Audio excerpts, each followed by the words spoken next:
Baik, Bapak Ibu hebat yang berbahagia, untuk memulai kegiatan webinar pada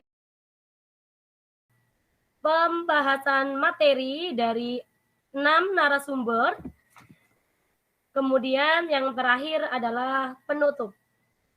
Baik, Bapak Ibu hebat yang berbahagia, untuk memulai kegiatan webinar pada siang menjelang sore kali ini, marilah kita awali dengan berdoa. Mohon izin Ibu Yosina untuk memimpin kita di dalam doa. Kepadanya kami persilahkan. Ya baik, terima kasih Bu Uus. Ya Bapak Ibu Guru, sebelum kita mulai dengan webinar kita pada siang hari ini, marilah kita bersatu dalam doa yang saya bawa, yaitu dengan iman Kristiani. Teman-teman yang beragama lain bisa menyesuaikan. Berdoa dimulai. Segala puji dan syukur kami panjatkan kehadirat-Mu Tuhan Yesus Kristus. Bapa, terima kasih atas penyertaan-Mu dan perlindungan-Mu kepada kami. Hingga pada hari ini Bapa, kami ada sebagaimana kami ada, itu semua bukan karena kuat dan gagah kami, melainkan semua karena cinta dan kasih sayang-Mu saja Bapa. Terima kasih Tuhan. Pada hari ini kami akan memulai dengan kegiatan webinar kami Bapa. Kiranya Engkau menuntun kegiatan kami dari awal pertengahan hingga akhir kegiatan ini bisa berjalan sesuai dengan kehendak-Mu saja Bapa. Terima kasih Tuhan Yesus Kristus, kami telah berdoa dan mengucap syukur. Amin. Terima kasih Ibu Yosina yang telah memimpin kita dalam doa. Mudah-mudahan kegiatan kita hingga akhir nanti bisa lancar. Amin ya robbal alamin. Untuk kegiatan berikutnya adalah sambutan. Mohon izin Pak Kapit, Pak Paskalisteto, mohon kiranya untuk memberikan sambutan untuk kita. Kepadanya kami persilahkan. Terima kasih untuk kesempatan istimewa ini. Selamat siang sahabat guru di mana saja berada. Teristimewa yang mengikuti webinar ini. Senang dan bangga bisa hadir bersama Bapak Ibu hebat. Sebuah terobosan hebat untuk bercerita pengalaman indah bagaimana menggerakkan kelas, menggerakkan sekolah berbasis TIK. Ini luar biasa. Kita tidak boleh kalah dengan sahabat-sahabat di luar Papua. Karena kita semua punya kemampuan yang hebat. Karena itu di tengah kesibukan saya senang hadir karena ini bagian dari saya memberi apresiasi dan saya akan coba ikuti sampai selesai supaya saya mendapatkan wawasan, mudah-mudahan itu bisa menggerakkan kebijakan. Saya juga menggunakan aplikasi pembelajaran berbasis TIK. Ya. Sejak tahun sebelum COVID itu saya sudah mencoba. Tentu kita masing-masing punya aplikasi yang berbeda, yang kita rasa cocok, yang bisa kita sendiri merasa bangga, merasa percaya diri menggunakannya, dan tentu bisa menggerakkan para siswa di sekolah. Saya sedikit saja bercerita secara umum, aplikasi yang saya pakai ketika saya masih menjadi kepala SMP Negeri Buti Merauke. Saya menggunakan aplikasi Jelajah Ilmu dari Aser Indonesia. Sedikit saja, dalam satu aplikasi itu ada beberapa fungsi yang menurut saya memudahkan saya. Yang pertama, dalam aplikasi Jelajah Ilmu itu, dia berbasis LMS, ya, Sistem Administrasi Pembelajaran. Ada juga di dalamnya e-book, konten-konten yang sesuai dengan kurikulum yang dipakai, termasuk kurikulum Merdeka. Ada test paper, ya, platform bank soal dan ujiannya.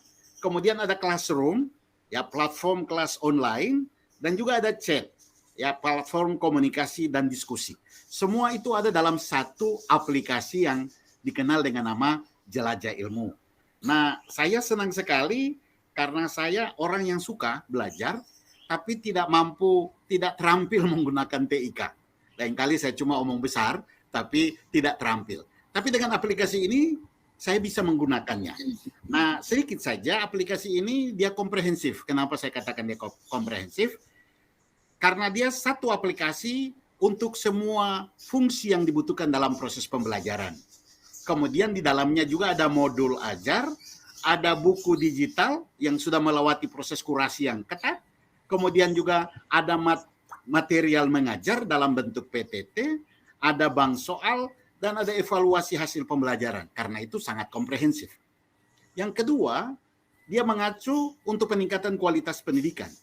Artinya, sesuai dengan kurikulum yang ada, menjadi target pemerintah, guru menjadi fasilitator untuk proses pembelajaran, kemudian sekolah dapat fokus kepada penemanan guru, karena modulnya tinggal di-download dan disesuaikan dengan konteks setempat. Jadi Bapak Ibu guru tidak lagi dibebani dengan administrasi pembelajaran yang memberatkan, dan betul-betul mendukung proses belajar mandiri siswa. Jadi siswa lah yang mencari. Karena itu saya mengatakan betul-betul kualitas pendidikannya dikejar. Kemudian poin yang ketiga, dia terintegrasi, yaitu seluruh pemangku kebijakan terhubung. Jadi kepala sekolah bisa mengikuti bagaimana gurunya mengajar, orang tua bisa mengikuti anak bagaimana dia membaca buku, halaman berapa, betul-betul terintegrasi. Kemudian belajar bisa di mana saja dan kapan saja dengan aplikasi ini. Dan yang keempat, sangat mudah, yaitu mudah penggunaannya, berbasiskan cloud, tersedia aplikasi mobile baik di Google Play Store maupun Apple Store. Kemudian tidak perlu pengadaan infrastruktur tambahan seperti misalnya server, klien, dan lain-lain. Teman-teman guru yang hebat, itu sedikit cerita saya, ternyata dengan aplikasi ini bisa membuat anak-anak, teristimewa anak-anak Papua, ikut dalam proses pembelajaran. Jadi anak-anak bisa belajar bagaimana membuat video kreatif, bagaimana bisa membuat bahan presentasi, dan guru betul-betul sekedar menjadi fasilitator. Ketika anak-anak mempresentasikan, hasil yang anak-anak cari ternyata lebih kaya daripada buku pegangan guru. Berarti apa? Selama ini kita memiskinkan proses pembelajaran. Kita mesti percaya dengan kemampuan siswa.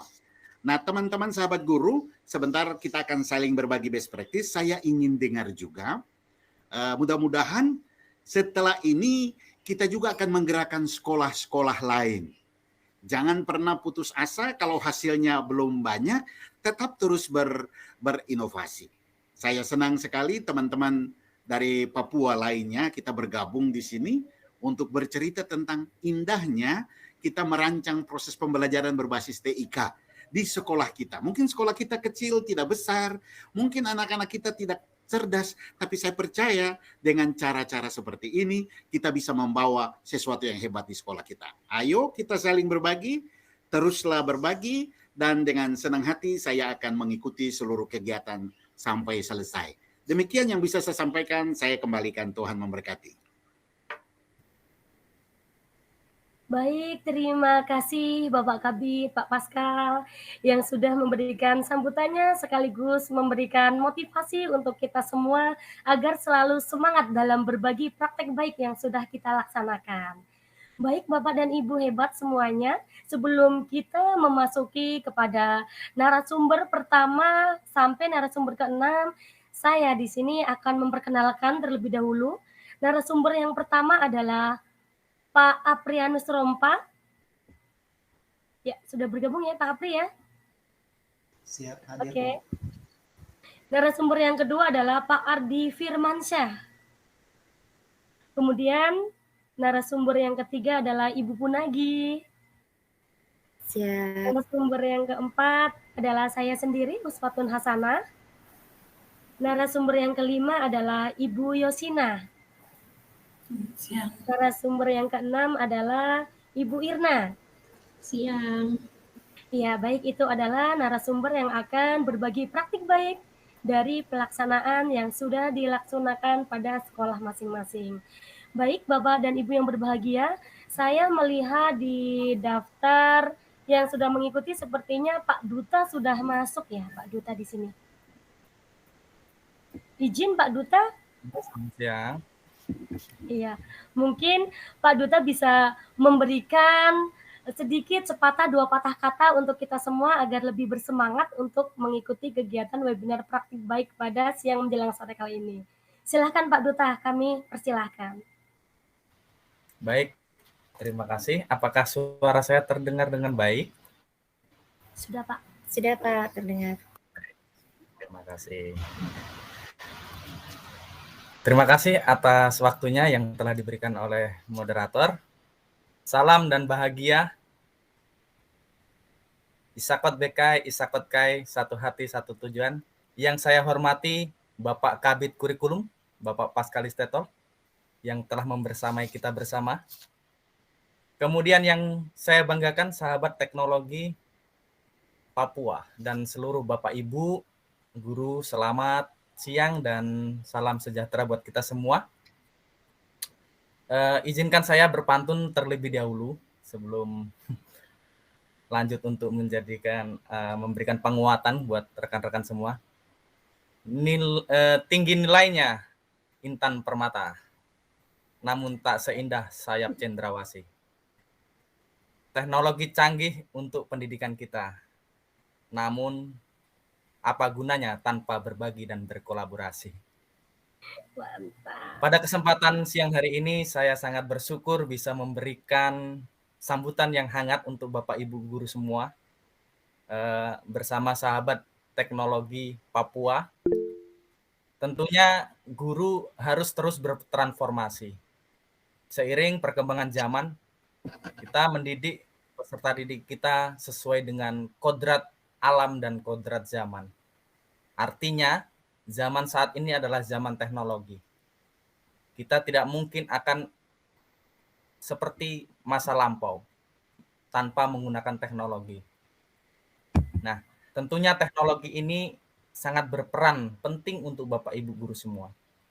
Nah, namun guru harus terus bertransformasi dengan seiringnya perkembangan zaman. Esensi pendidikan adalah untuk menumbuhkan karakter, bukan hanya kecerdasan belaka, tetapi karakter dan soft skill. Artinya Bapak Ibu harus membentuk karakter dan soft skill peserta didik kita. Nah, seperti itu. Teknologi sejatinya hanyalah alat ya, atau yang membantu kita ya. Jadi peran guru itu sangatlah penting. Jadi guru teknologi tidak akan bisa menggantikan peran guru. The technology cannot replace teacher. Artinya di tangan guru yang memiliki kecakapan digital ya, maka akan menjadi transformasi dan agen perubahan. Seperti itu. Jadi tentunya kita harus terus belajar, mengembangkan potensi diri kita, kemudian mengembangkan skill kita sebagai guru. Karena apa Bapak Ibu? Apalagi saat ini teknologi semakin maju. Adanya AI, ini sangat membuat waspada kita semua Bapak Ibu. AI ini sangat berpengaruh sekali saat ini. Jika guru-gurunya nggak mengikuti perkembangan zaman itu, maka kita akan ketinggalan. Karena peserta didik kita ketika kita kasih tugas mereka langsung carinya di AI. Seperti itu. Kelarlah semuanya. Artinya, kita akan kalah selangkah dari peserta didik kita tanpa kita mengikuti proses perkembangan zaman ini. Seperti itu. Nah, tentunya guru bukan saja mendidik kecerdasan semata yang tadi saya sampaikan. Guru yang tidak mau belajar, maka guru itu harus berhenti mengajar. Itu ya Bapak Ibu ya. Jadi guru yang tidak mau belajar maka harus berhenti mengajar. Karena apa? Perkembangan zaman ini semakin cepat Bapak Ibu. Apalagi di dunia pendidikan kita. Kita nggak tahu 4 tahun yang akan datang. Ya, setelah pandemi saja teknologi banyak bermunculan. Setelah itu AI, belum lagi nanti apa ke depannya. Nah, seperti itu. Ini pasti akan mempengaruhi pendidikan kita. Nah, harapannya bukan sampai di sini saja para sahabat teknologi untuk berbagi praktik baiknya. Saya berharap ke depannya terus berbagi seperti ini, bukan karena tugas pembatik maka melakukan kegiatan seperti ini, tetapi ke depannya ilmu sedikit tetapi dibagikan kepada rekan-rekan yang lain. Artinya walaupun ilmu kita sedikit tapi kita terus berbagi terus. Ya. Percuma ilmu banyak tapi kita simpan dalam diri kita, bahkan tidak pernah mengaplikasikannya kepada peserta didik kita. Nah, seperti itu. Oke, Mungkin itu saja penguatan dari saya. Harapannya bisa berlanjut terus kegiatan-kegiatan seperti ini. Mungkin izin Bapak Kabid Kurikulum, mungkin rekan-rekan semuanya nanti diberikan support yang lebih baik lagi, dukungan moral maupun support dengan regulasi mungkin Bapak. Mungkin seperti itu. Mungkin itu saja yang saya bisa bagikan kali ini. Burung Irian, burung cendrawasih. Cukup sekian, terima kasih. Salam dan bahagia, Isakot Bekai, Isakot Kai. Terima kasih, waktu saya kembalikan kepada moderator. Baik, terima kasih banyak Pak Duta atas penguatannya yang diberikan kepada kita semua. Mudah-mudahan kita semakin bersemangat dalam berbagi praktik baik. Baik, Bapak Ibu hebat semuanya, mohon izin agar semuanya bisa mengaktifkan kameranya karena kita akan ambil foto bersama terlebih dahulu sebelum kita masuk ke narasumber yang pertama. Mohon izin Bapak dan Ibu semuanya. Pak Apri minta tolong fotokan ya Pak ya. Bapak Ibu yang masih off kamera mohon izin untuk segera buka kameranya terlebih dahulu supaya kita bisa foto bersama. Izin Bu, saya sementara proses merekam bisa ke teman-teman yang lain yang potret. Iya, oke, baik. Oke, Ibu Ina minta tolong ya. Ya, semuanya lihat di kamera. Senyum. Narasumber yang ketiga ya, Ibu Punagi. Ya, kepada Ibu Punagi kami persilahkan. Baik, terima kasih untuk kesempatan waktu yang telah diberikan kepada saya. Izin saya lepas pin dulu dari Pak Ardi ya. Pak Ardi, oke. Baik Bapak Ibu, Assalamualaikum warahmatullahi wabarakatuh. Shalom, salam sejahtera untuk kita semua. Izinkan saya untuk share screen. Oke.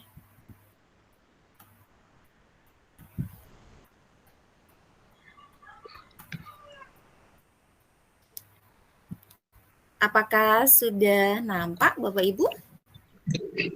Sudah Ibu. Oke, terima kasih. Baik Bapak Ibu, perkenalkan saya bernama singkat, padat, jelas, dan kayaknya mudah, Punagi.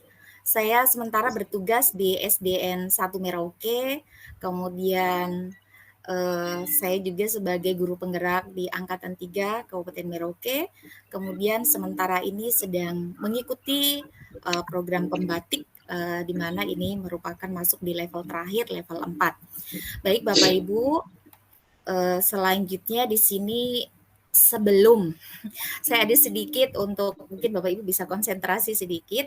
Jika melihat dari gambar ini, gambar pertama ada ketel yang sudah mendidih airnya, kemudian yang kedua ada telepon berdering, kemudian yang ketiga ada bayi yang menangis, dan yang keempat adalah ada anjing yang mengorek-ngorek sofa.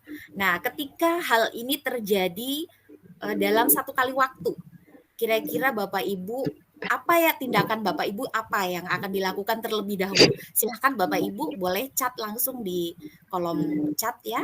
Oke, saya ingin lihat jawabannya Bapak Ibu. Nanti jawaban Bapak Ibu ini mencerminkan dari kepribadian karakter Bapak Ibu. Oke, silakan. Mematikan kompor. Oke, saya tunggu yang lain. Menggendong bayi berarti nomor 3. Mematikan kompor berarti nomor 1. Ada lagi? Oke, nomor 1.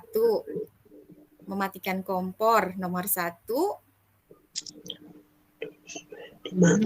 Silakan Bapak Ibu.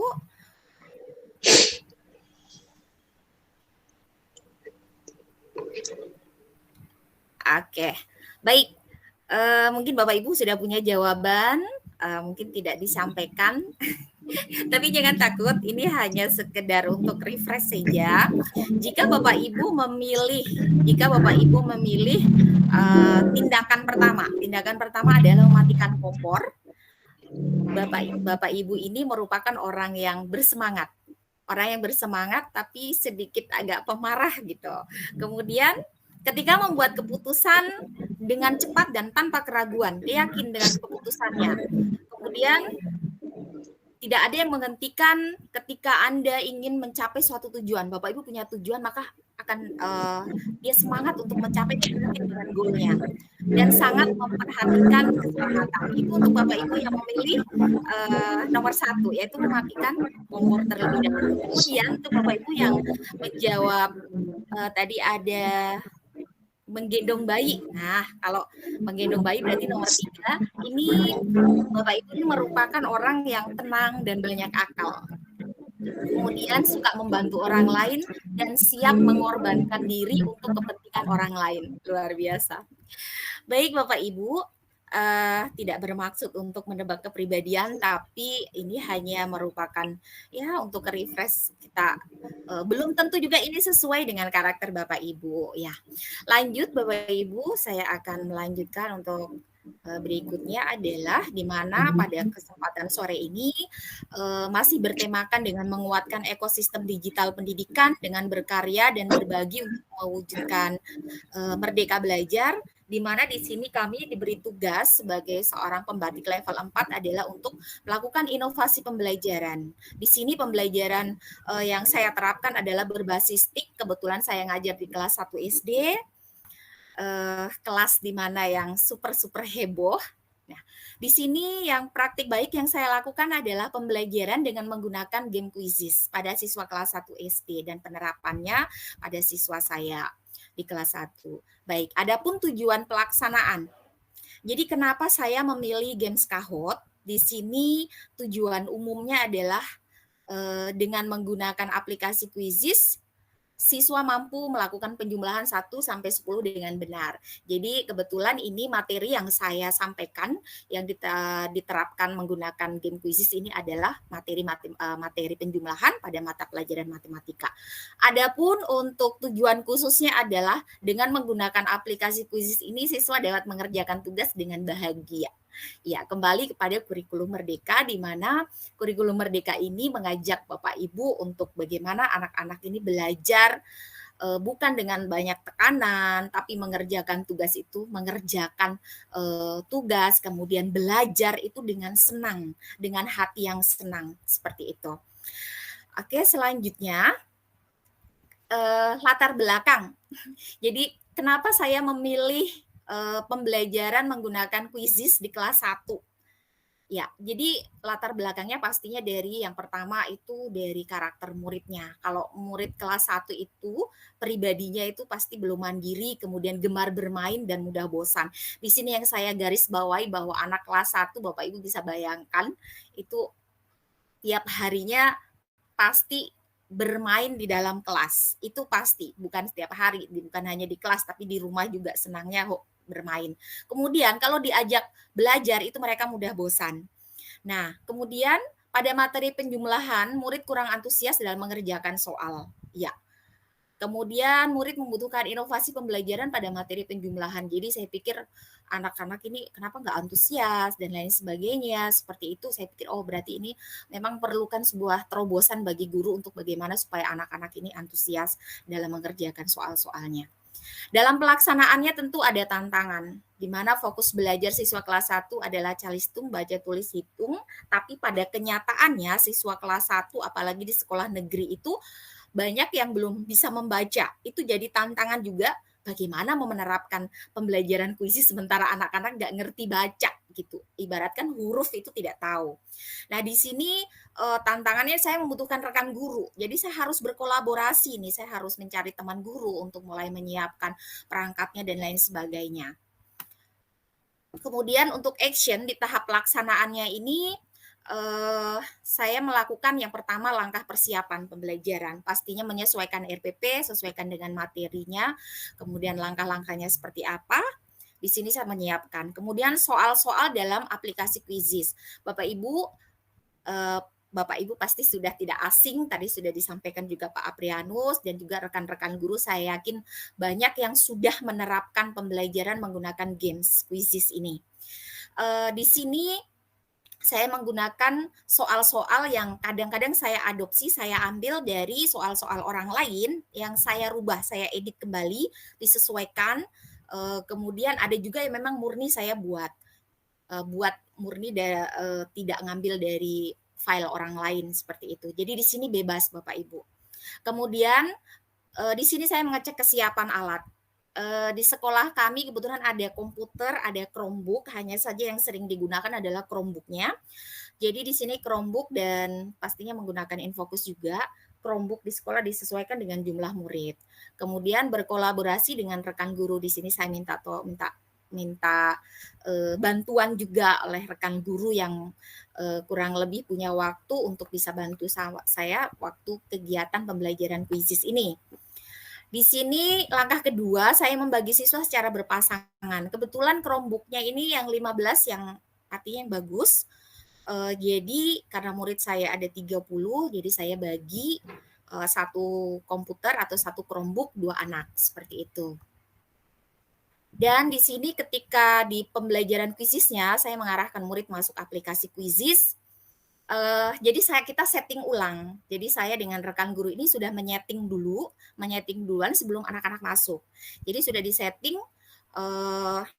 tinggal anak-anak nanti menulis nama kemudian memasukkan kode yang dibuat oleh saya sebagai pembuat soal Quizizz seperti itu. Jadi anak-anak cukup memainkannya itu dengan memasukkan kodenya tersebut. Ya, di sini mungkin Bapak Ibu bisa 8.8 kodenya ya, 38. Ya, ini soal yang saya susun sendiri, tinggal dimainkan apakah secara klasik, main langsung atau ditugaskan di rumah. Ini kebetulan saya mainkan. Siap.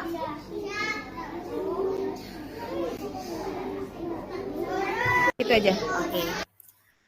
Selanjutnya adalah setelah pelaksanaan pembelajaran menggunakan Quizizz, anak-anak menjawab soal menggunakan Quizizz. Di sini setelah selesai semuanya, maka kita akan dengan mudah melihat hasil pencapaian dari setelah anak-anak menjawab soal. Di sini ada di bagian hasil. Ya, di bagian hasil ini akan nampak, oh ternyata anak-anak menjawabnya, anak kelas 1 ini pada pembelajaran matematika ini di penjumlahan mereka 78%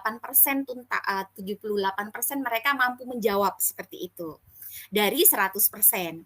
Di sini ada total siswa, kemudian ada perankingan. Siapa yang menjawabnya paling cepat dan tepat, nah itu ada rankingnya. Ada juara 1, juara 2, juara 3, nama-nama ini yang dia cepat dan skornya seperti itu.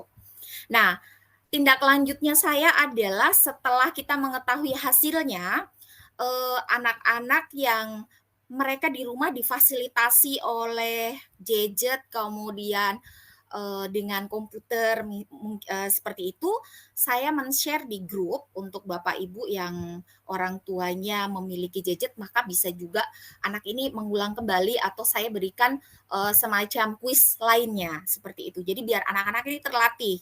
Dan ini kebetulan ada di grup kelas, saya share hasil pelaksanaannya. Oh, nilainya ini mereka tadi sudah melakukan poinnya sekian seperti itu. Dan tindak lanjutnya adalah saya meminta untuk anak-anak yang memang ada fasilitas, silahkan dilanjutkan di rumah untuk soal-soalnya seperti itu. Saya tinggal bagi linknya. Oke. Kemudian tentunya pelaksanaan pembelajaran menggunakan Quizizz ini berhasil atau tidaknya ini kembali kepada yang pertama, pencapaian pada kompetensi yang diharapkan, dan juga yang kedua adalah anak-anak ini bahagia nggak sih? Anak-anak ini senang tidak sih? Jadi pada pelaksanaan ini dengan menggunakan aplikasi Quizizz ini, anak-anak ternyata merasa senang dan hasil pencapaian belajarnya siswa itu 78%. Saya pikir itu sudah lumayan. Bayangkan anak kelas 1 yang kadang pegang huruf aja belum hafal, tapi ternyata ketika belajar menggunakan model digital seperti ini, mereka malah antusias begitu. Ya, ini ada cuplikan dan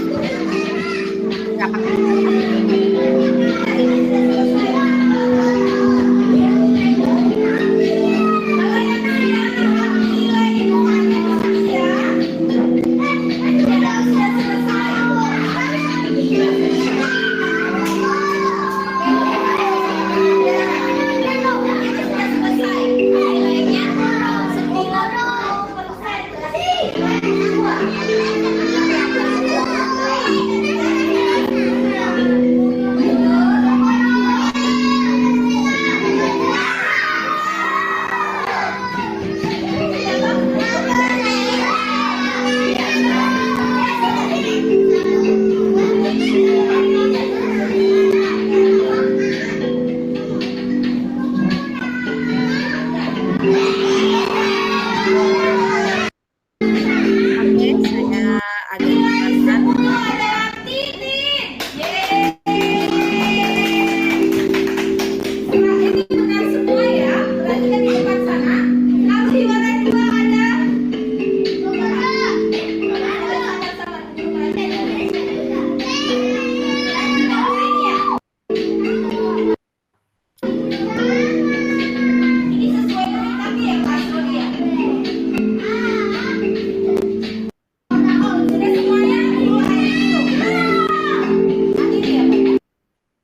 Oke. Baik Bapak Ibu, kurang lebih seperti itu untuk penampakan. Bapak Ibu jangan berpikir bahwa anak-anak kalau sudah belajar di kelas 1 itu tenang, diam, mendengarkan. Ini adalah kondisi real bahwa ketika mengajar kelas 1 seperti ini, bahkan menggunakan TIK pun seperti ini tantangannya.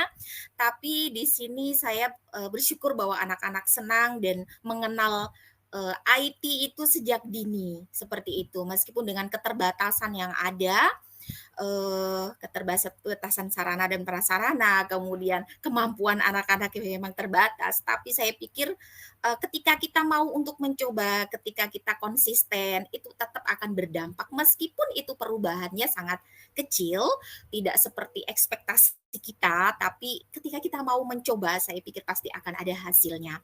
Dan ini sedikit untuk praktik baik saya berbagi kepada Bapak Ibu, dan harapan saya adalah berikan sebuah perubahan pembelajaran kepada anak-anak meskipun itu dianggap oleh orang lain itu bukan apa-apa. Tapi ketika kita sudah memberikan pembelajaran yang terbaik dan anak-anak merasa senang, itu adalah suatu keberhasilan untuk kita bersama.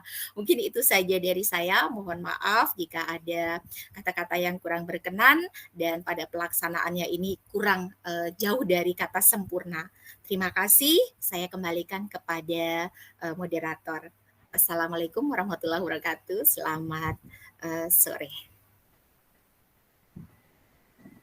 Baik, terima